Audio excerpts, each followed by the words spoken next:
carrying a spirit or bad energy. In this video, we're going to look and see if science may hold the answer.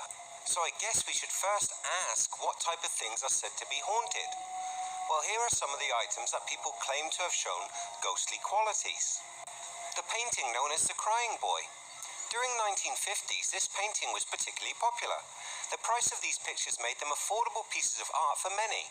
The Crying Boy was one such painting and was purchased by those looking to add a little somber decoration, but it became famous for a whole different reason. This picture was often discovered in homes that had become the scene of tragedy, fires and floods occurring at these properties, leading to everything being destroyed.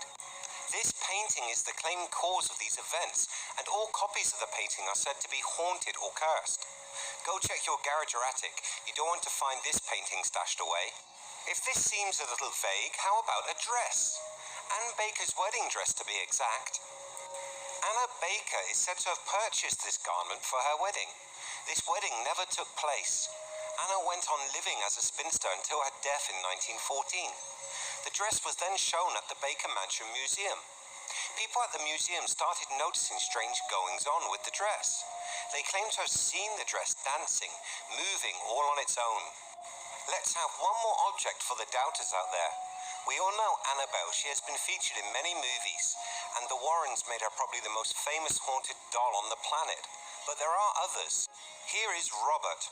Robert Eugene Otto was gifted a doll when he was 4 years old. The story which is told claims the doll looked unusually human, dressed in a sailor suit and carrying its own stuffed lion. The doll was named Robert, and from this moment on, weird events began plaguing the family home.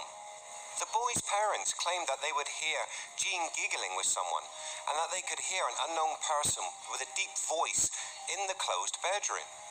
Other strange events occurred. Furniture was overturned, and the boy, Robert Eugene, began having horrible nightmares. Things disappeared and reappeared, often broken, and it added to the mystery. And whenever something went wrong, Jean would utter the phrase, "Robert did it." So these three inanimate objects are said to hold some kind of consciousness or energy. If we are skeptical, we could say these odd occurrences are in the minds of those viewing the objects, but there could be more to it. Prominent thinkers throughout history, such as Plato, say it's possible. There is even a name for this theory: panpsychism. Theoretical physicist Henry P. Stapp wrote in a paper about the interaction of mind and matter. The idea that the thermostat that regulates the temperature in your house is even vaguely aware of what is going on certainly goes against common sense. But all matter has consciousness. This consciousness in relation to quantum mechanics, he said. The act of observation, an act of human consciousness, has been shown to influence the physical reality of experiment results. David Chalmers, a cognitive scientist and philosopher, goes one step further. His idea is that it is possible that consciousness is a fundamental building block of physics, and it exists in all things, from human beings down to photons. He spoke on panpsychism, saying, "Although the idea seems counterintuitive to us, it's much less counterintuitive to people from different cultures, where the human mind is seen as much more continuous with nature. Physics is curiously abstract. It describes the structures of reality using a bunch of equations, but it doesn't tell us about the reality that underlies it." He also quoted a question posed by Stephen Hawking. What puts fire into the equations? Maybe it's consciousness that puts fire into the equations, Chalmers said. In some Native American traditions, rocks are said to possess a consciousness and may even be given a name.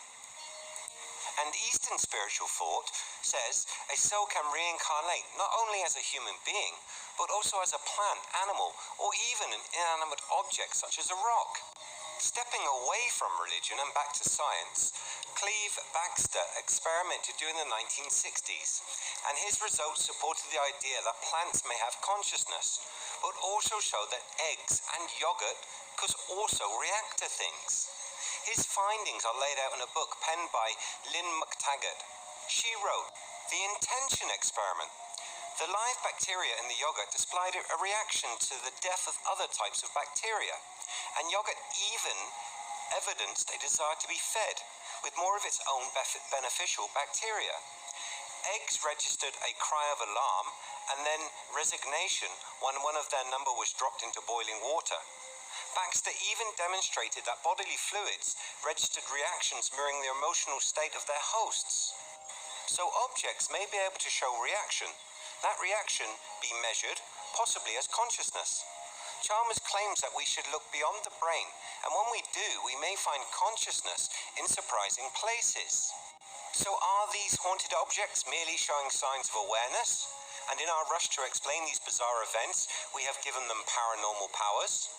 I will let you decide. I would love to know what you think. Please leave your thoughts in the comments below.